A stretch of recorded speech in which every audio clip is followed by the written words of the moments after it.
কথা শুনে বকুল হাসে, কই তাহার মতো।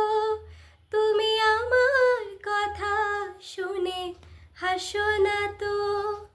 ধরার ধুলিতে যে ফাগুন হাসে, কই তাহার মতো। তুমি আমার কথা শুনে হাসো না তো।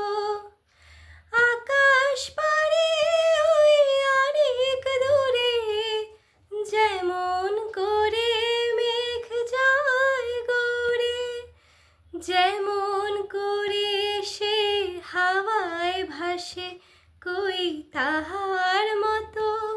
তুমি আমার স্বপ্নে কভু ভাসো না তো। অলির কথা শুনে বকুল হাসে, কই তাহার মতো। তুমি আমার কথা শুনে হাসো না তো।